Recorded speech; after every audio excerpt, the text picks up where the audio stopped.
My name is Tracy Collins. I'm a relationship manager with Key Private Bank, and I'll be your moderator for today. I want to thank everyone for attending today's webinar entitled Virtually Limitless, Pushing Your Fundraising Boundaries in 2021 and Beyond. Today's discussion is the second in a series of webinars jointly produced by Grants Plus and KeyBank. And the goal of these discussions is to address the issues, concerns, and challenges facing nonprofits today. And we are pleased to announce that today's session has over 600 registrants. So we know that this is an important topic for those of you on the line, and we're excited to share with you today's information.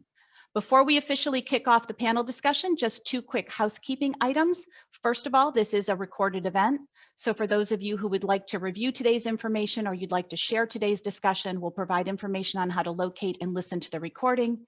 And second, as with all of our webinars, we really want this event to be as interactive as possible. However, with such a large number of participants, we just can't open up the lines for live questions. But we do want to give everyone a chance to ask their questions. So therefore, we're going to offer you two opportunities to do so. Your first opportunity is going to be out throughout the entire panel discussion itself. Matt, if you'll pull up the slide on the screen showing how folks can write in questions. Matt will be pushing questions out to me throughout the event, so feel free to submit your questions actually during the discussion. And then their second opportunity to ask questions will come at the end of today's event, where you'll have the ability to write in questions to all the panelist members, again, using the same process. So let's get started with the introduction of our phenomenal and knowledgeable panelists. We'll have each panelist introduce themselves and provide a brief summary of their background. And we're going to start with our three guest panelists today. So Jessica, good afternoon and welcome to today's discussion. Why don't you start us off?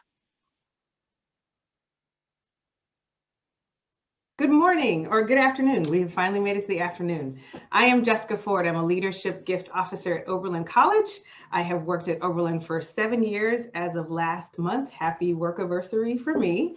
I've had the opportunity now to work in 3 sectors: the fine arts, healthcare, and higher education. And I really feel like I found my niche in higher education because the importance of higher education in my family. We have at least 3 generations of those who are college educated, and just the ability to be able to work with philanthropists around the country, travel and see different places that I've never seen before.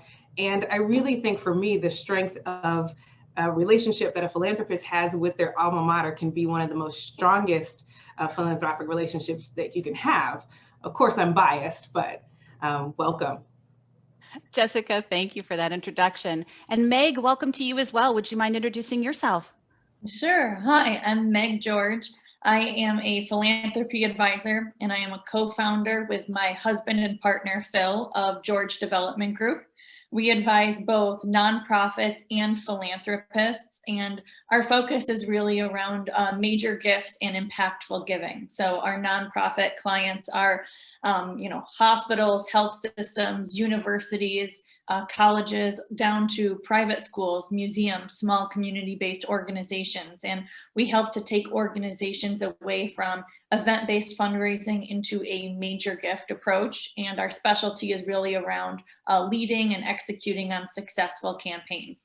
Anything from planning to training gift officers to helping to set specific top prospect strategy. And on the other side of the aisle, we help philanthropists and their families streamline giving to make it more meaningful and impactful, setting mission statements and helping to align them with organizations that, that really move the needle for them.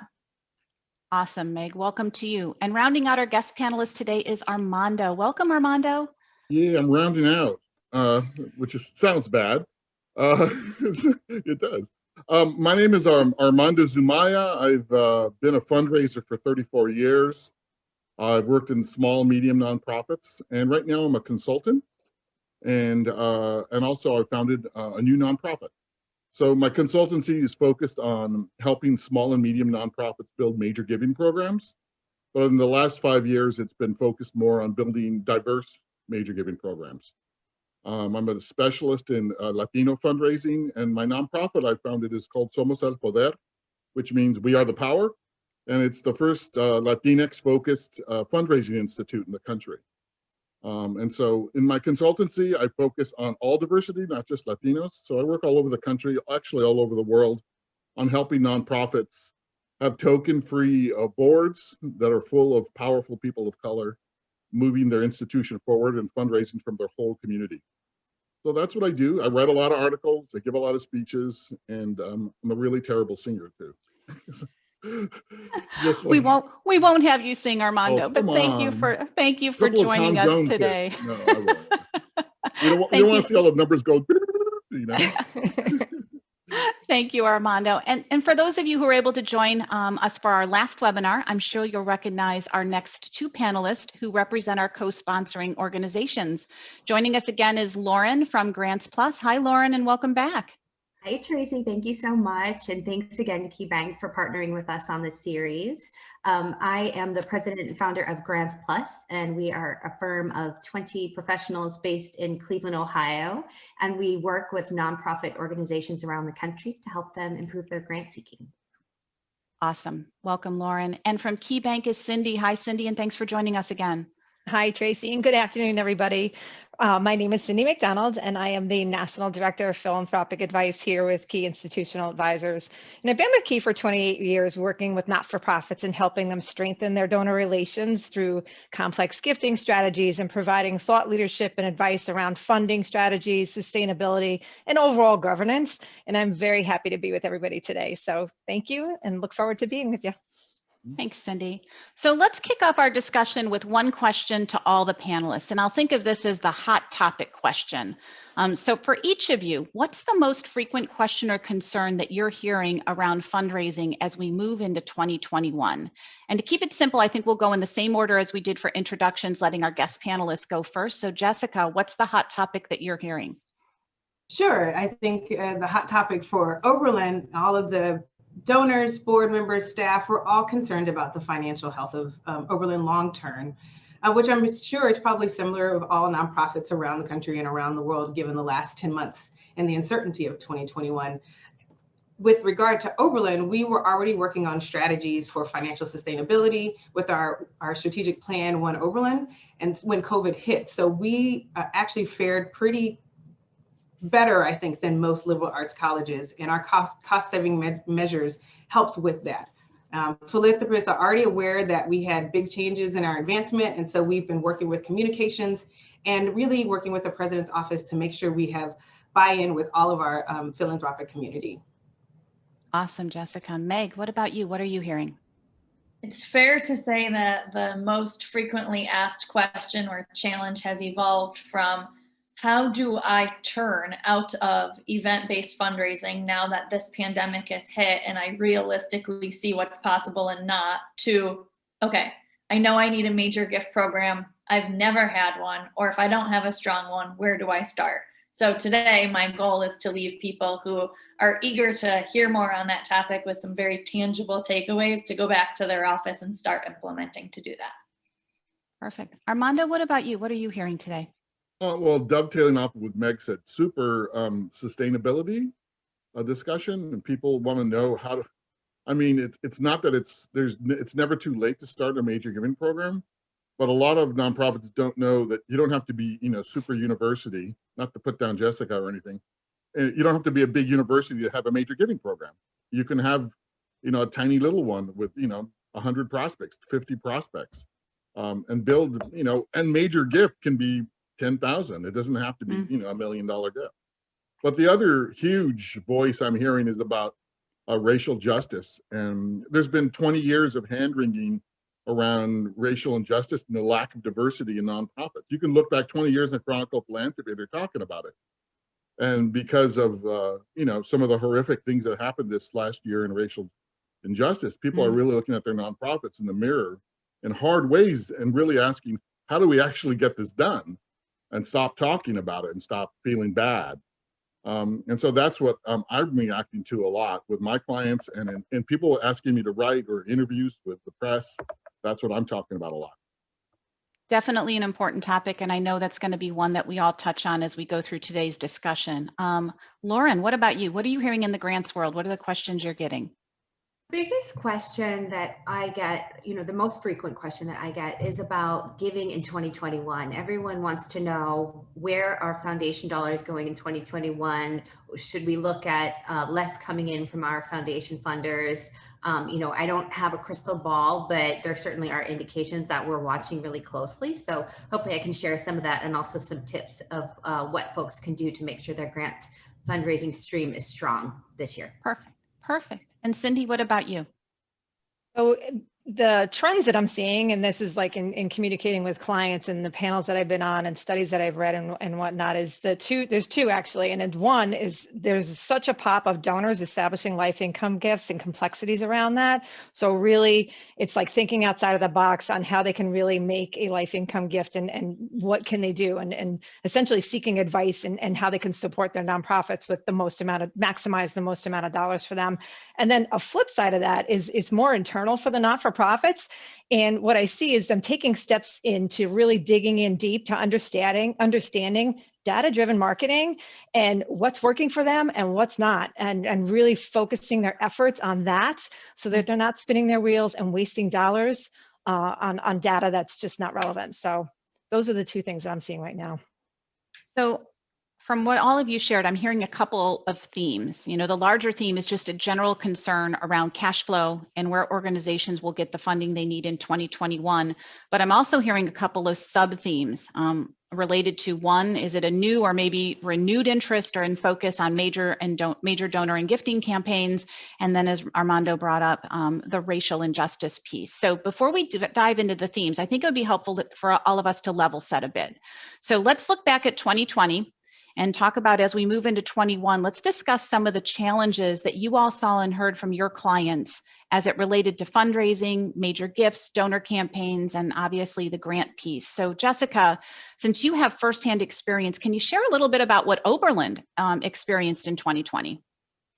Yeah, 2020, we won't spend too much time remembering the past because we would rather forget it, right? But I think there are great things to learn from 2020. So we shut down. We do have a well-established major gift program. And so we shut down traveling back in March. And the lack of travel just really allowed for time to plan and to strategize and really think about how to organize our work.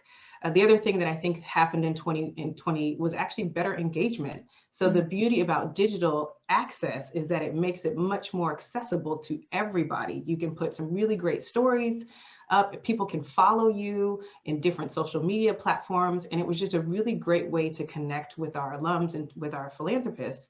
And then the third thing I think was allowing us to really redefine and refine our storytelling.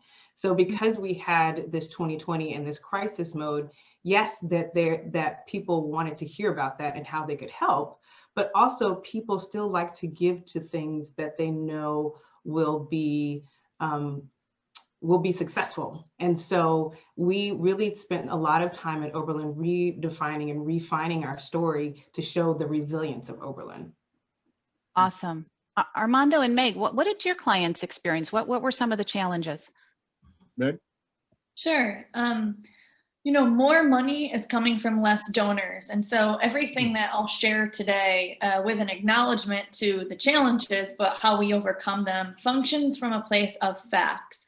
Our firm has handled a whole host of campaigns over the last handful of years, and I live by this 90-10 rule of 90% of what you will raise coming from less than 10%, oftentimes less than 5% of the overall constituency. So if we know that big chunks of money are coming from small groups of people, we know immediately where we can spend our time. So two things that we need to be constantly mindful of is waking up and thinking about who over what, because we know where the dollars are coming from. This major gift relationship-centric method of raising money is tried and true, especially pointing to sustainability. And we also need to function from this place of not assuming for our donors. We all got hit in the head with a give where you live trend, or this idea of basic needs needing to be met immediately and seeing what those are in our community. But it's not to say that missions that just don't feel very well aligned with, the extremities of a pandemic can't be successful in raising money.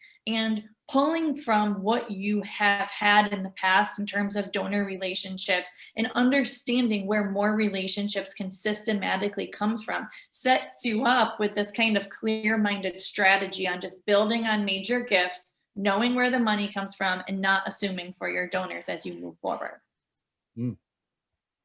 Yeah, it's super true. I work with like small and medium sort of shaky not starting nonprofits, starting in fundraising. So very opposite from a larger machine where there's a fundraising team and now they're going to figure out, how are we going to do this? They've been in the past very focused on grants and foundation giving. And so now they're starting major giving. Now they're looking at other types of fundraising. And the initial, I hate to say this, in March was panic.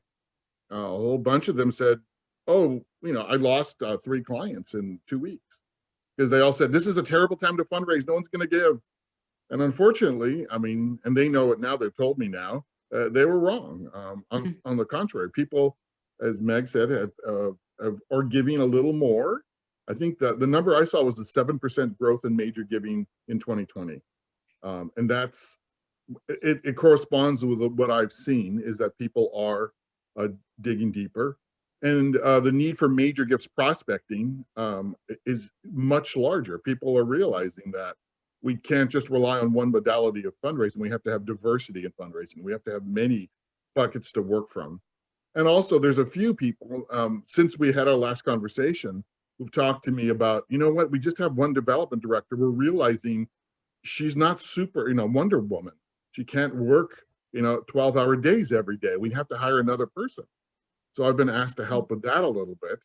But that's another kind of realization. People are realizing more that fundraising's not the thing, the spinach you don't eat because it's, I don't want to do that. That it's your lifeblood. That if you're like, if you're a nonprofit leader and you don't like fundraiser, that's like a fish that hates swimming. That's part of it.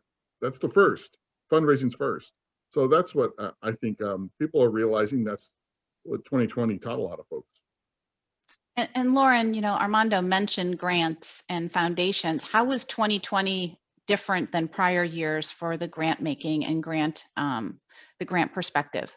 Yeah, there was a lot happened in grant making in 2020. So as Armando mentioned, balance is always important in fundraising. You want to make sure that you have a balance from different sources. And there are organizations that are heavily grant dependent. What we saw in 2020 was the importance of grants was kind of reinforced in ways because organizations that came into the crisis heavily grant funded actually fared better financially than other organizations. And that's because grant funders step up, not back during crises. And we know that. So, balance is still super important though, because we don't live in crisis mode forever. But I really think there's 2 outcomes in 2020 that were just phenomenal for grant seeking. And one was the rise of the operating grant, the fact that some foundations allowed organizations to either convert existing grants into operating or ask for operating support, which is something we've been clamoring for a long time. And then the second is these less onerous requirements for grants and for reporting. It's just known that the sector has been drowning in paperwork for a long time. And I think the time has come to make this a more efficient process. And I think it was really brought to the forefront in 2020, which is a good thing. I hope some of those things stick. Well, there's no doubt that 2020 was an unusual year for a lot of reasons. And many organizations, whether you were a for-profit or a nonprofit, were not fully prepared for working under these unusual circumstances. And, let's be honest, I think many of us thought it might last a couple of weeks, but I don't think that we were thinking it was going to last 10 months or more. And as several of you touched on, during the opening question, organizations were forced into a reactive mode into 2020. Many of the plans that they had made had to be discarded or quickly reworked. They didn't have time to prepare. So here we are, we're just turning the corner on 2021, and there's still the possibility that we could be working under these conditions, not just into the summer, but possibly the fall and beyond. And we know that organizations want to move out of that reactive mode and be more proactive and prepared for what lies ahead. So what can we leverage from what we experienced in 2020? What are some of the key takeaways from last year that organizations can build on as we move into 2021? And Cindy, why don't you start us off? No, I certainly will. So I've been partnering with a lot of clients and not-for-profits and actually strategizing and having strategy sessions and really sitting there and coming together and putting our heads around each other and saying, okay, we need to really think about 2019 and 2018, what was successful? 2020, we had struggles and we had unique situations. What worked? What didn't work? What can we do to focus our resources, which probably have been cut quite a bit, to really kind of put forth our efforts and to make them like worthwhile? So kind of tying into what everybody said is that whole data-driven marketing piece. And a lot of not-for-profits, what I'm seeing doing is actually engaging, taking some of their budget and engaging in this kind of information strategy. So what's successful in utilizing such things as digital platforms and emails? And a study I had read recently was an example showed that 42% of fundraising emails were actually opened up and read through on a smartphone or a tablet. So partnering with a marketing firm and grabbing some data information around that. Okay, so how are you emailing out? What's the click-through rate? How many of those emails that you sent are actually being read? And if there's hyperlinks inside embedded, how many are clicking through? And then actually how many are really turning into donations? And of the average that you send out, whether it's 100 or 1,000 fundraising emails, what's the average dollar coming back to the not-for-profit? So that's kind of where a lot of folks are focusing on, is like, we need to realize like what's working and what's not. Where can we take the minimum staff that we have now and kind of make this work? And it's been interesting to see the results. And I did read another study that said, it was through the National Council for Not-for-Profits actually, that 88% of not-for-profits have less than $500,000 to work in a budget. And that seems like a really big number, but that's still pretty significant. So they're making it work, but they're getting a little bit more savvy in how they're making that successful. I want to give the rest of you a chance to respond, but we do have a write-in question from the audience, and it ties in exactly to what you were just talking about, Cindy, so I think it's a good time to share it. Everyone is talking about leveraging technology to stay connected. Are you talking just about virtual events and virtual meetings, or are you talking about social media and email? We've tried email and tweeting and posting on Facebook, but I feel like there's so much competition in each of these areas that I wonder if my emails and posts are even read. Sometimes it feels like a waste of time. Yeah. Who would like to take that one? I'll take it a little bit. Absolutely. It is a matter of consistency in your messaging, and it's a wraparound approach. The big technology twist for me has been using video, iPhone video to do appointments. Specialized, individualized. It sounds terrible, but once you get your wrap down, and probably Meg's doing the same thing, getting appointments using video. I do have access to somebody who can do charts and graphics and video for me, but it's been surprisingly successful. Can I add to Armando, those things that were just mentioned are very much in line with broad-based marketing type tactics. And when it comes to changing the way that you fundraise, you have to focus on individuals, and it is hard to get meetings. Now, the whole idea of leadership and major gifts should not be too intimidating to even start that work, but it does require sitting down, creating a short, concise, direct message that does not present the pitch right in the video, right in the text, right in the email, and asking somebody a question. I always leave people with this tip, if I'm asking a prospect to meet with me, my email or my text is 3 sentences and it ends with a question mark. Can you meet Thursday or Friday at 9? I will send you a Zoom link, or I will come to you, whatever is easiest. And putting people in a place to secure an individual meeting where it's very easy for them, you will start to see you're getting a lot more responses, and that's a very good use of your time. Meg, I love that. I have a coworker that I regularly, a colleague that I regularly giggle with, because literally his sentences for his emails, appointment requests, are usually 1 or 2 sentences. And mine are always 3 or 4 paragraphs with all these links and all these things. And he's just like, no, we just need the meeting and get it done. One of the things, to answer that question though, one of the things that I think has been crazy successful at Oberlin is that what Armando was talking about with using video to allow people to see the mission at work. And so we launched back in March. Our conservatory is just absolutely phenomenal. And I use Oberlin Stage Left, which is what we're calling kind of like our backstage pass, which includes lectures and panels and concerts. But it allows everyone to see Oberlin's conservatory and how it worked and how it has been working and how it has connected to the students over the last 10 months and beyond. And I think one of the things that's going to be great about having something so visual and so relevant about the mission is that we're going to continue to use that platform long after the pandemic is over, because it's just such a great way to let people see in real time how great the school is. I just want to add one very brief point to the video conversation. There's a very smart executive director we've worked with in the Cleveland area who was in the middle of a campaign during the pandemic, and it was to replace a quite dilapidated facility. And he actually used video to tour the facility. So it wasn't showing how great and beautiful it was, but it was bringing people in to see the dire need that was there. So it was all equally effective though, and not, you know, super produced. It was an iPhone video, but it did the job. I don't want to stay too long on email because I know we have a lot of great information that we want to share, but we do have another question from the audience that I think might help them measure their success rate. So the question is, what's a great open rate or click-through rate to aim for, and what's average for nonprofits? That's a great question. If you think about the success rate of your click-through rate, if you're sending out 100 emails, you're hoping for at least a 10% at minimum click rate through.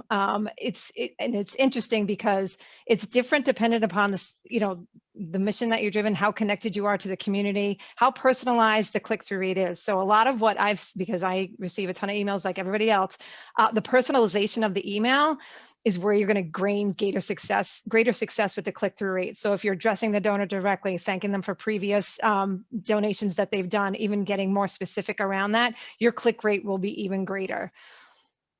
I can follow up as we send out information out this. I can follow up with additional information around that. Perfect, thank you. Armando and Meg, you mentioned that one of the #1 questions you've had from your clients is around major donor and giving campaigns. And we all know that building a major campaign is challenging even in a normal year. So what can organizations do in an unusual year like 2021 to begin to build out or rebuild a successful campaign? And Armando, let's start with you. Okay, you beat me. I was going to say, hey, Meg. Let's see. Well, for me, the first thing is what most folks don't have is prospect research. And so knowing your community, your whole community, wherever you are in the country. If you're in Chicago, does your major donor population or prospect population look like Chicago, or does it look like white Chicago? And so having a whole study of wealth and philanthropy related to your cause, whoever, gender, gay, straight, black, white, purple, green, live north, live south, I don't care. If they love what you do and they have philanthropic potential, find them. So people start major giving programs often by asking their friends. And that's really, as Meg will tell you, sort of the backwards approach. Doing a comprehensive study of prospect research, knowing your prospects, and then designing and making sure the organization's ready to do major gifts prospecting and fundraising.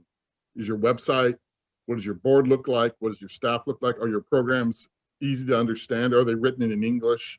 I don't mean like, language wise, I mean, are they wonked out? Things like that. So that's a whole part of the assessment. And then building, in my instance, I build cold calling programs because often there's no relationships with these people. Sometimes they're donors, but most of the time that's a cold approach. So I teach cold calling and help train the board and staff to make cold approaches to these people and engage them now in virtual events and start the cycle of fundraising, the cultivation cycle, and then eventually solicitation.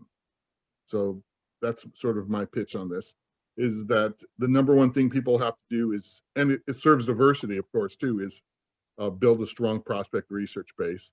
And if you don't have a prospect researcher, you can hire a freelance prospect researcher as an alternative.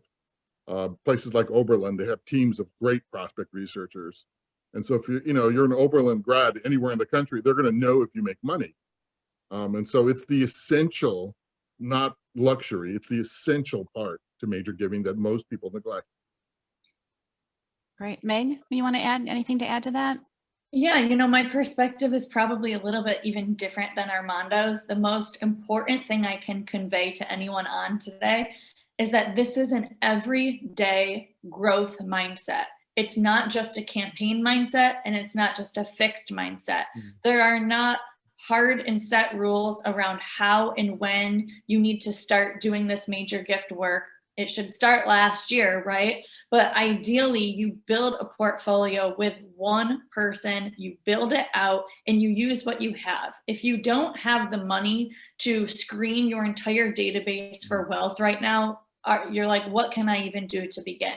If you're a one-man shop, you don't know what to do to begin. You need to use the volunteers. I always say that leadership in major gifts is built on the marriage between affinity and wealth capacity. You might be thinking, I just want to get to the place where I can ask someone for $1,000. Or maybe you do that. And I want to get to a place where I can ask someone for a $25,000 commitment.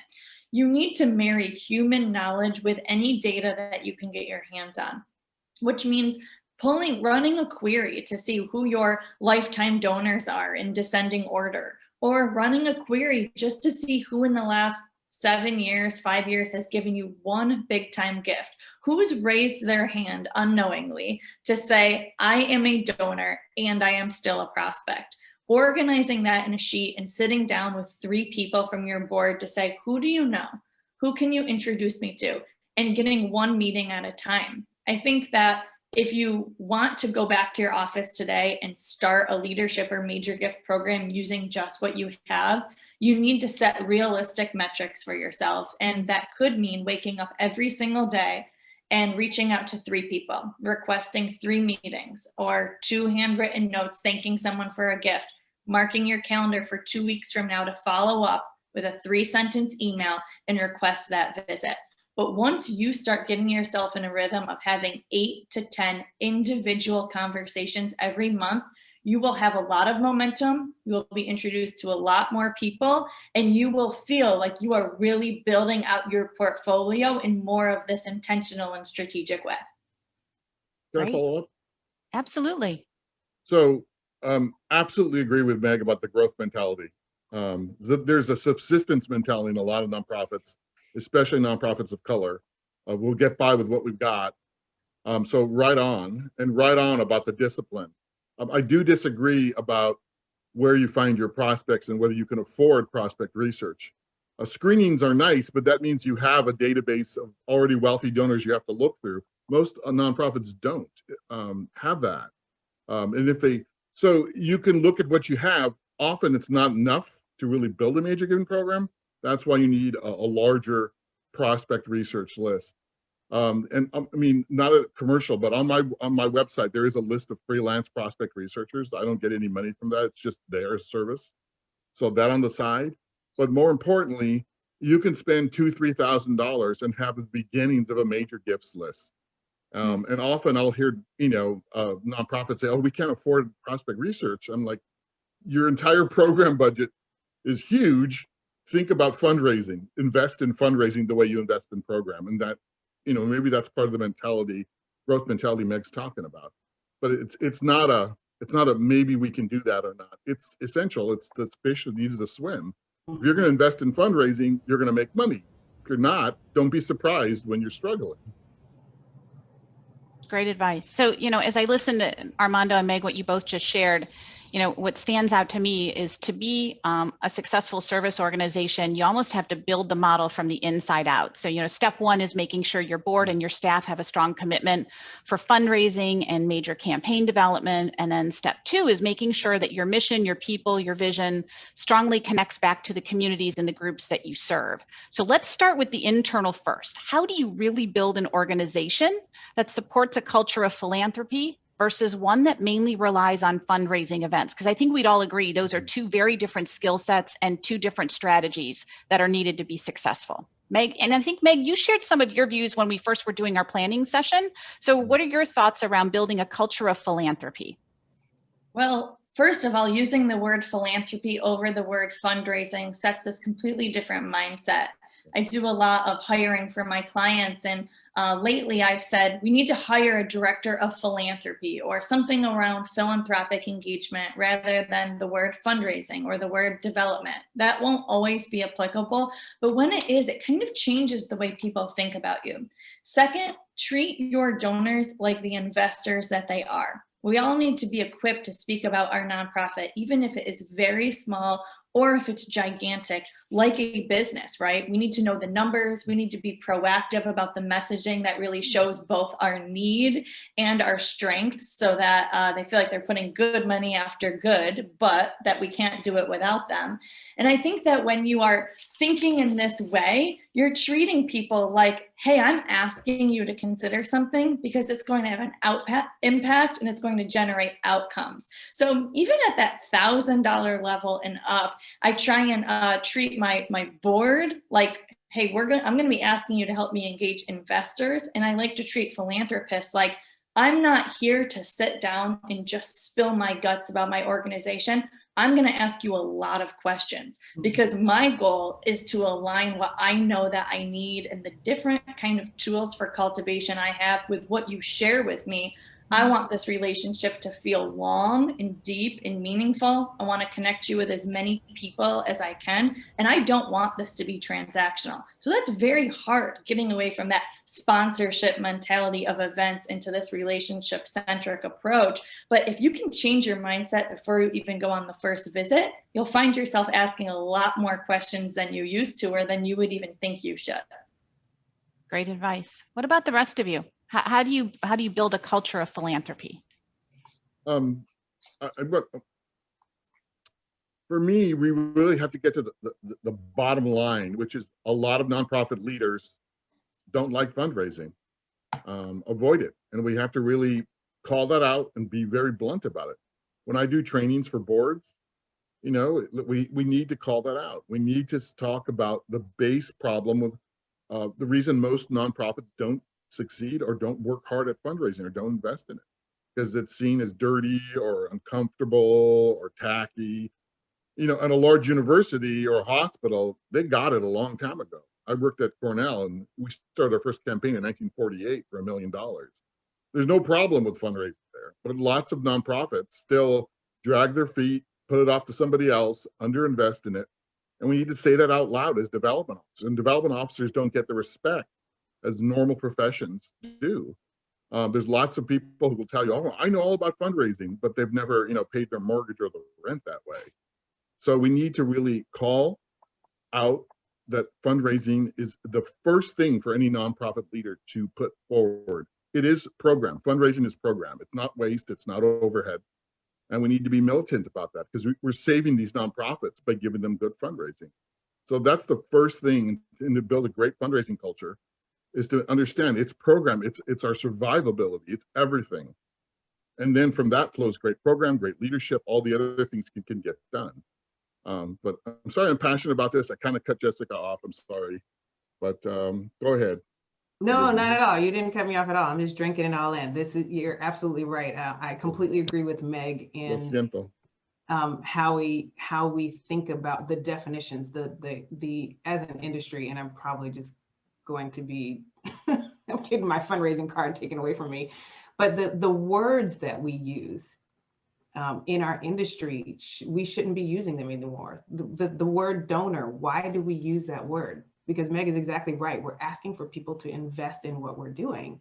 And so you're absolutely right with what Armando was saying, is that it starts from having a leader who understands that fundraising is not, getting money for the organization is not dirty. It's not evil. It's not an ugly place to be. It's actually a wonderful place to include people in the community to be able to support what you're doing. Absolutely. And so we're really lucky here at Oberlin that we have a leader who understands that fundraising is important, and it's critical to what we're doing. We have a new VP who is being really strategic about how we're talking about philanthropy, how we're putting things together. And the other big thing too is, as you're creating this culture of philanthropy, you really have to think about the processes that you have to put in place. So Armando talked about earlier, beginning to build a prospect research function in your office that is critical to the success of what you're going to be doing. So as an executive director or as a leader of an organization, think about the things that you are going to need in order to, and whatever the processes and procedures that you need to be putting in place in order to begin to grow and think about that culture of philanthropy. Absolutely. Absolutely. Awesome. I'm We just have gonna Go Can I ahead. just Go jump ahead, in? I just Cindy. want to jump in Yeah. and say one thing, because Jessica, you said something the last time we actually connected, and it resonated really, really well with me, and I think it will with other folks, is that you said specifically that, when looking at your boards, not every board member has the ability to really get out there and kind of fundraise or whatever it may be, but let them be the door and open the door and let you walk through so that you can actually have the connectivity there and make, once that introduction is made, you're stepping through and taking over. And I think that a lot of board members, yes, educating them and making sure they are fully aware of what your mission is, your organization is, your plan giving program, everything, but maybe taking the stress off of them of saying, I've got to go out here and do this, but nonetheless, I'll make the introduction, I'll open the door, and I'll let Jessica walk right through, and she'll be able to take it from there. So you said that last time, and I want to make sure we brought that up. Great point, Cindy. Great point. So we have 2 write-in questions on this topic I want to make sure we get to. The first, I think, really speaks to what we were just talking about. Is there a way to screen board members or staff members to make sure they have really embraced a prospecting culture? How do you make sure someone isn't just all talk? If you talk about staff, okay. Board members, I take it that's the way I took the question. Well, I do, when you're talking about prospecting systems, and I've done this at large universities and hospitals, you create transparency in assignments, you create metrics. So everyone can see what everyone's doing. It's like the open office sort of thing. And people either do it or don't. Yeah, prospecting, getting development officers to prospect can be very difficult sometimes. It's scary and it's hard. And so, yeah, if you create transparent accountability systems that are supportive, that are not like, hey, how come you're not doing your job? Instead of let's train you more, let's support you, let's mentor you with somebody, help out, and in rare instances, move somebody along to something else. But for me, that's how you do that. And you really create, I create kind of a fun atmosphere around it and try to create and a reward when people hit a home run. When somebody gets an appointment with a billionaire, I bring out the chocolate cake, and I'm not kidding either. It helps, or pozole, one of the two. And it makes a difference. Sorry.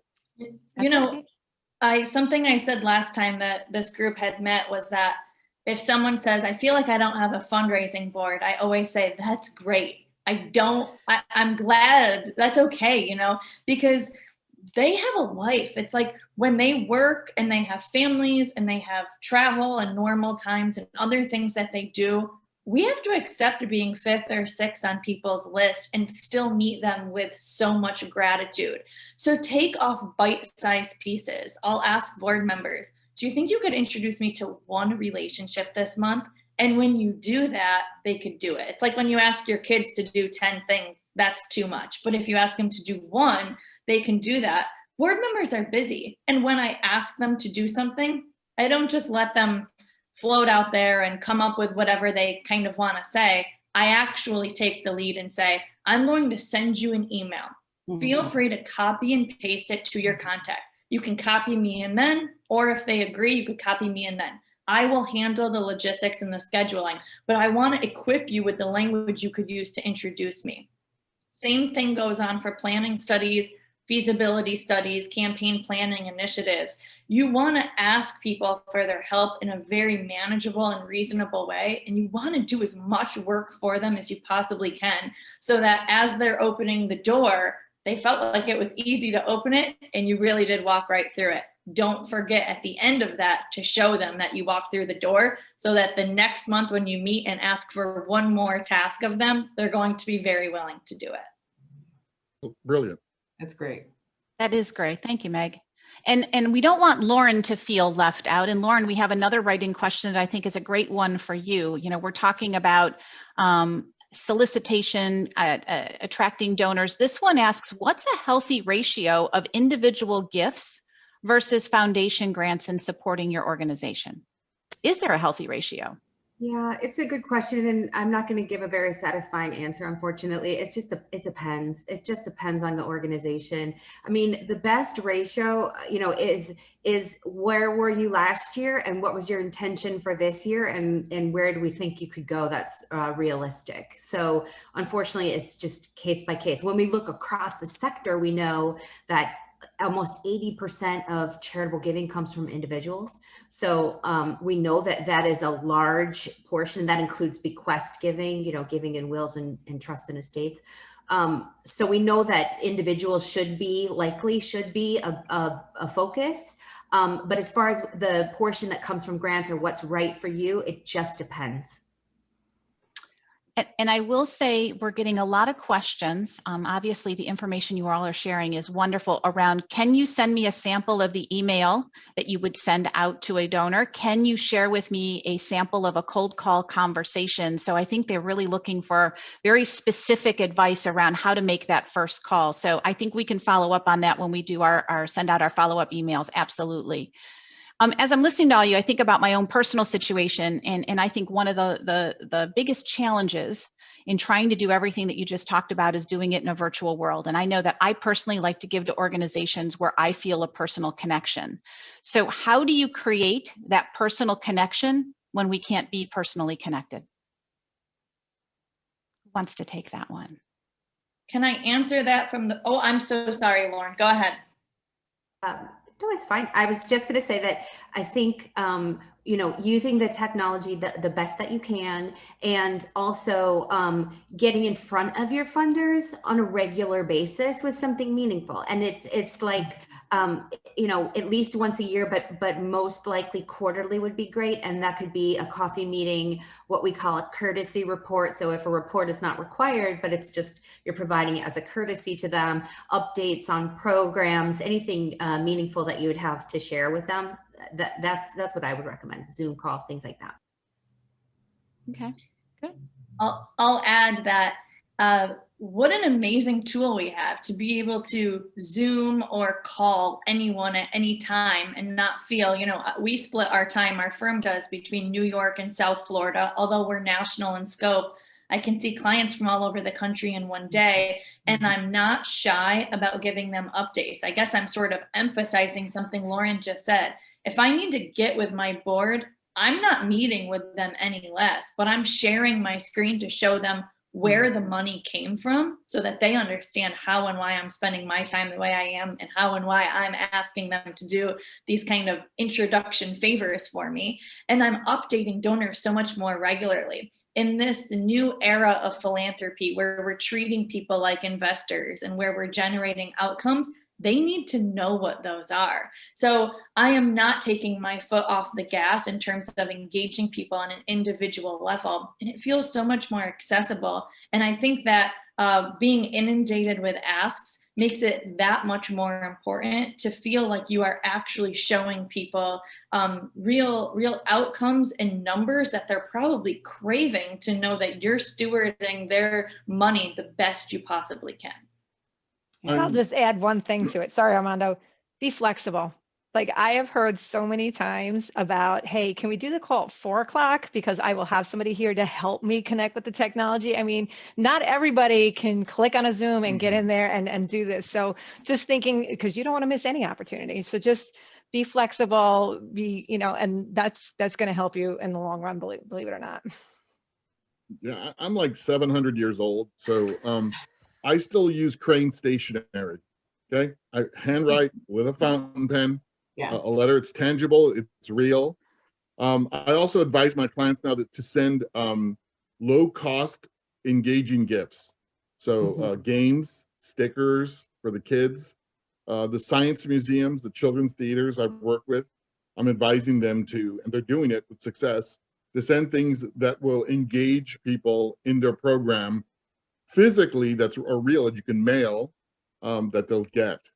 Because people are zoomed out, and it's good, it's wonderful technology, but people are, I won't say people are over technology, but it's nice to get something real that's fun, that makes you smile, whatever the heck that is, that's relevant to your institution. What's that old saying? People may not remember what you say, but they'll always remember how you make them feel. Right. So I think that's really important. So I'm looking at the time, and it's hard to believe that we only have 10 minutes left, but I want to shift a little bit away from that internal piece and move to the external. And I think we were talking a bit about making sure that you're connected to your client community, making sure that you have data that supports how successful you are. So how can a nonprofit make sure that they're truly connected to that client base or that community that they want to serve? And I guess what I mean by client connection is, does the targeted client community look at the nonprofit as an organization that meets their needs in a way, and this is what I think is the key, in a way that's meaningful and relevant to them? How do you measure that? Is it as simple as just asking them, are we doing a good job? Or are there more strategic steps that organizations can take to make sure that they really have that connection? And Jessica, I want to start with you. What does Oberlin do? How are you making sure that you're connected and effective in your community? Yeah, so I think one of the things that's really great about our community is our students, right? And they're, for the most part, we've been very fortunate to have a lot of our students on campus this year. And so, and those that were not on campus, that are not on campus, their parents and alums, we just have the opportunity to really just, again, I just check in with people on a one-on-one basis with my phone calls and making sure that we are really being conscientious about how we're moving forward in everything that we're doing at Oberlin. So I will say that Oberlin, the higher education in general is going to be going through a very big transitional shift in 2025. Most people who are not in higher education in that industry, we are actually going to see a drop of 15% of high school graduates, which will vastly affect higher education across the country. Now, the interesting thing about that is that we saw a significant drop as well in 2020. That timeline got accelerated a little bit. But the thing is that what's happening within higher education is that we're really beginning to rethink how are we delivering education in the best way that we can? Are we connecting with the alums to understand how we have to shift in the way we deliver education? And so it's just been a really fascinating way to look over the last 10 months about how this industry, those schools that are doing well, and how they've shifted how they're doing giving out how they're doing education, and then those who are not, unfortunately, doing so well, right? So right. It's been really, really fascinating to see how that goes.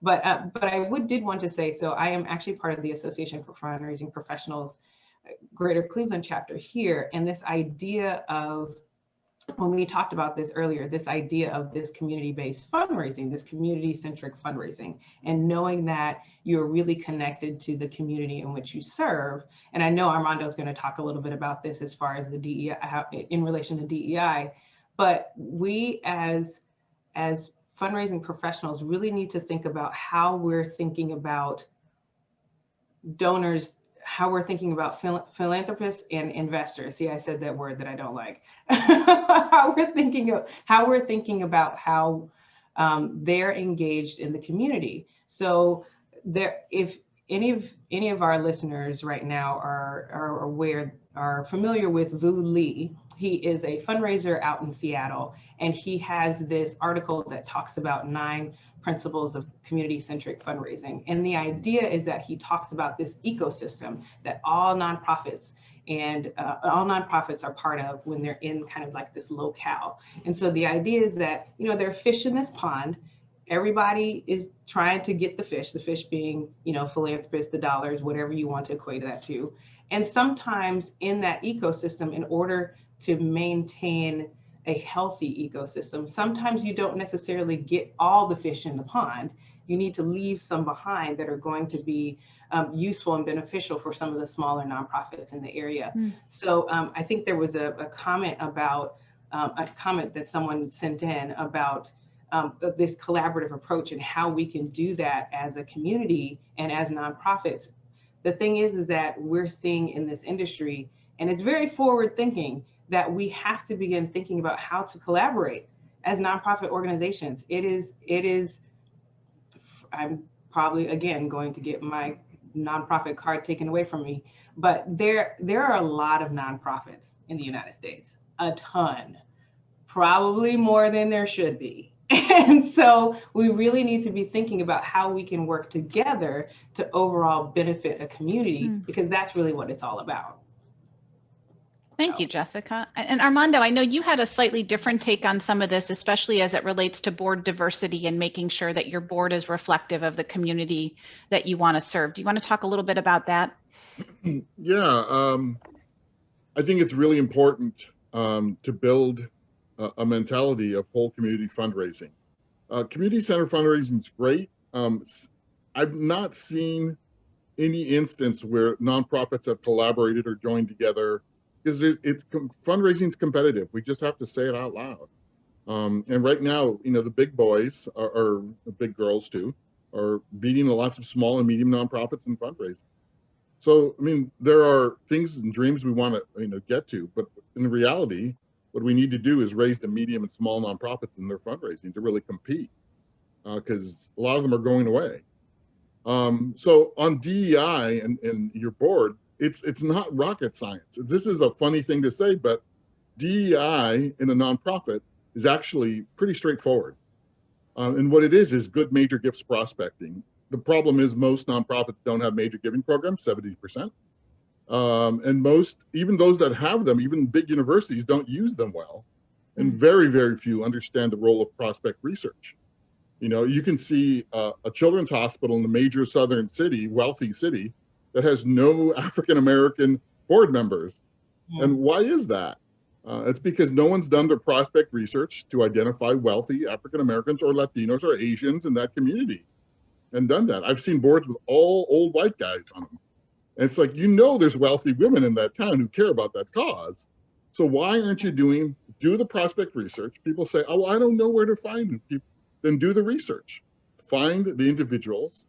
You can see lots of boards in Los Angeles. There's no Latinos on that board, and the town's 48% Latinos, and there's tons of Latino wealth, tons of it. Multimillionaires, billionaires. Nobody asks them to be on boards because I talk to them. Okay, they're not engaged. And so it's all a matter of, yes, you want to make your institution appropriate and accepting and welcoming. Yes, you want to look at your program. But the first piece is your board of directors has to look like the community. And that's how you build major giving, diverse major giving. That's how you build a program that truly serves the community. It has to start with a powerful board that's true equity, where you have a wealthy white guy and a wealthy Black woman who can both make $100,000 gift on that board. That's what true equity looks like. And it's completely achievable. I do it all the time. So Armando, would you say that we as an industry need to really think about how we define what an investor is and what a philanthropist is? Sure. Yeah. No, when people think major donor, 90% of you are thinking old white guy, billionaire, Bill Gates. When philanthropy, so there's a whole thing with foundations where they say, we're philanthropy. No, you're not. You're a piece of philanthropy. Real philanthropy is everybody. I have an indigenous woman who sells tamales down the street. She gives $25 every month to the women's shelter. She's a philanthropist. Okay? She's a philanthropist. With people of color, there's a whole thing of victimization, that we're victims. No, empower us by asking us to give. Okay? So poor people, working people, they can give, not as much, but we have numbers. Okay, we have numbers. The potential giving for Latinos in the US is 24.9 billion annually, okay, in this country. That's not tapped. That's a whole pile of money no one even engages, with a few exceptions. So that's an example. Absolutely. Investor is a great way. Supporter is a great way. Partner is a great term. And thanks, Jessica, for launching that, because that's really important to call them, not just donors. Great, great. Well, I hate to cut the conversation short, but we are right at 1 o'clock. We are probably going to run over a little bit for the folks on the line, and we're happy to do so. We'll stay on for another 5 minutes. We want to give you all a chance to write in questions. So take the time to submit any questions that have not been addressed during this lively and informative panel discussion. And as we're waiting for you guys to send in your questions, I'm going to ask each of the panel members, and in the interest of time, your answers do have to be brief. What's the major takeaway for each of you from today's call? If you took away one thing today, what's the biggest takeaway? And Jessica, we'll just stay with the same order. Jessica, what's your biggest takeaway? My biggest takeaway is that Meg and Armando are awesome. So. A nice endorsement. Yeah. I'm just saying, you guys are just amazing. And I'm just really excited to be part of this program with you. But for our people who want to, the panel, they're just so great, but the people who want something tangible to take with them back to their office to implement, right? I think one of the big thing that I would like to say that wasn't said is that really begin thinking about how you can invest in your people, right? Nonprofit is a tough industry. And we as professionals, I think Armando or Meg said it, that we work around the clock. And we have seen how employees have treated, how organizations have treated their employees during this time. And we're also seeing that people are leaving the nonprofit industry. And so one of the things that we must do as executive directors and leaders of our nonprofits is think about that we are people, right? And so in 2021, start thinking about how you can invest the people that are here, because it's going to save you money in the long run to retain the good people that you have instead of trying to replace them. Thanks, Jessica. Meg, how about you? Keeping your answer brief, please. I apologize. No, that's okay. I think keeping intentionality, being intentional at the forefront of everything that you do, whether that is with building relationships, if that is with recruiting board members, intentionally communicating what your expectations are of them, and how intentionally communicating how your office functions and how you raise money, knowing when you go into a meeting what you already hope for the next meeting to be, and using the giving pyramid as a guide to understand where and how to focus you and your team's guide so that you are creating broad-based awareness and exposure, and you are getting people to participate with you, but then you're getting investments and you're treating people like investors. You're asking the right questions and you're presenting the right information so that they feel like this is a real relationship that's producing outcomes. Perfect. Armando. I do have to run. Actually, I have a hard stop right now that I just realized that just came up. Okay, So go ahead. Go ahead. Drop off. Armando, thank you for joining us. Lauren, do you want to share with us your takeaway? Sure. Just jumping off of something that Jessica said earlier about that ecosystem concept. Don't forget that we all exist in an ecosystem and that your funders, your grant funders, care about certain ecosystems. So making sure that your communications with them, and that includes your grant proposal, addresses your role in the ecosystem and addresses what's going on in our world. Even if you're not directly involved in COVID relief work or racial justice work, you're existing in the ecosystem, in the world where this stuff is going on. And so that's got to be a part of your story. It's essential that you're communicating that to your funders. Awesome. Cindy, how about you? I'll keep it short and simple. And it was a common thread throughout this whole hour, which was amazing between Meg, Jessica, and Armando, is the verbiage in which we use. Keep it simple. It's not going to cost you anything, and you can implement that today. Like literally hang up this call and you can start. It's not a donor, it's a philanthropist, it's an investor. Use your words carefully, and I guarantee you will have success. We are having a lot of questions come in, and I'm going to apologize ahead of time because we are not going to be able to get to all of them, but I do want to touch on a couple because I think they resonate with a lot of the folks on the line today. You know, we talked a little bit about being able to tell your story. So the question here is when trying to tell your story to either a donor or a grant maker, how can I show the impact we've made and how can I stand out?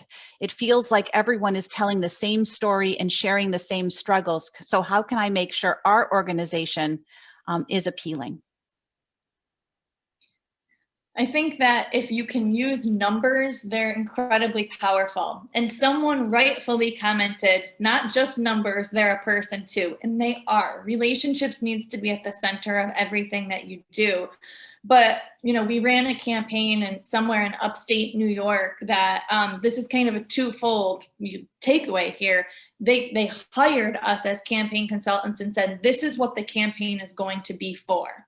And when we started to go out and have conversations, people said, we're not interested in funding that at all. That is just not something that even resonates with us, which really, really proves the importance of kind of taking your time, treating this like a marathon instead of a sprint, so that you can gather a lot of perspective and understand, hey, my plan's only a plan if it can be funded, right? That's the truth. So do I have an ability to fund this? That's kind of step one. Step two is once you do have your sort of case for support, because you can't just go ask, even for annual fund or unrestricted dollars, without a handful of examples of what those things do. We're human, like human nature. We just want to know exactly what is happening with our money. When you go, you need to have solid and optimistic projections, but constantly balance that line between, this is what we do now. We can serve 270 students and we do it now. But the business model would really work if we could serve 310. Because 80% of those students, they wouldn't get a full scholarship. They come with something, which would take our budget from X to Y. And that would allow us to do these three other things as it relates to extracurriculars, sustainability, growth in our endowment. And we're good, we're solid, but we can't do that without you. So you don't need to overcomplicate your story. You can use the real figures you have now and what would happen with the real figures that you're striving to achieve. Perfect. We're going to do two more questions and then we're going to have to wrap it up. But I think this is another one that I think a lot of folks on the line would like to hear the answer to. Do you recommend using tools such as, and it's a tool I'm not familiar with, RelSci, that go beyond LinkedIn and basic screening tools? I'm looking for these introductions for major gifts and grants. Where do I go? I have not heard of that.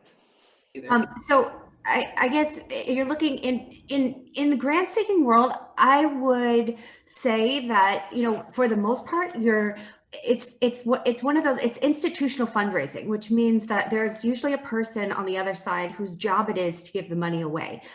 So introductions to grant makers, I don't know that always has to happen. I think that, it is totally acceptable. Armando talked about cold calling, to pick up the phone and call a program officer. Now, it's fear inducing in many people. People are afraid to pick up the phone and make that first call, but it's very commonplace. And it's one of those things that we should do, like eating healthy food or taking your vitamins. Like it's totally acceptable and should be done. So don't be afraid of that. Like jump right in, like jumping into the deep end of a pool when you call those funders and have conversations with them. Yes, yeah, same for major donors. Armando's not here to counter argue me on this, but I'll stand by this, that you're not always going to have wealth information. Sometimes that really is okay. I think it's a wonderful investment. You have to spend money to make money. But if you have board members or you have devoted volunteers or you have 3 donors who you would consider a leadership or major donor who are like, tell me what to do, I'll come do it. Have them come sit and look at a list of 10 people with you. Start somewhere and work from there. If you have a database and you can afford the chunk of money to screen it, you're going to have a whole lot of other, information. And I know through Razor's Edge or Blackbaud platforms, which most of my clients use, that's just getting easier and easier. I know it's expensive, but try to budget for it and use your people, your human knowledge in the meantime. Awesome. Last question. It's always scary to try something new, but especially so during unusual times when a small misstep can have a big impact. How can I get my board to think outside the box and be willing to try new things? Oh, this is such a great question. So yes, the small misstep could be devastating, but it could also be the greatest thing that could ever happen. Listen, this should be the time where you're trying new things, because you can always blame it on COVID for like the next year and a half. You could just use it as an excuse. So convince your board to take new risks and to do some something really outside of the box. I talk to people about this all the time, especially in March, that now is the time for us to completely change the way we want to do things. If you want to do fundraising in a different way, do it now. Do it now. It's so good. Do it now. Awesome. Awesome. All right. I said that was going to be the last question, but I love this one because I think it speaks to where we are as a culture. People tend to have very short attention spans. Is texting considered unprofessional when trying to reach out to donors? No, No. text people. They will respond. It's an excellent way to get a meeting. Yeah. Awesome. Especially you're talking about your business folks, physicians, texting is the way to go. Perfect. Perfect. Well, it is 1:10 and we have gone 10 minutes over, and I'm sure we could have gone another 20 over because we are still having questions coming in and comments. A lot of the questions and comments are around getting all of your contact information for our panelists. We will make sure that that is available to everybody when we share the link for the recording. We'll have everyone's contact information. Also, lots of questions around, can you tell me what to say? What's that email look like? What's that text look like? We will gladly share examples with you. And this has truly been an information-packed afternoon. I want to give a big thank you to our distinguished group of panelists for participating in today's discussion and staying on the extra 10 minutes. Thank you so much. And a special thank you to you, our audience, for carving time out of your busy day to join us. We hope you found today's event to be meaningful to you, your organization, and your mission, and we look forward to having you at future events. As a reminder, this event is recorded and replay information will be sent out, as will information on future events. Thank you, everyone, for joining us, and have a wonderful day. Yeah.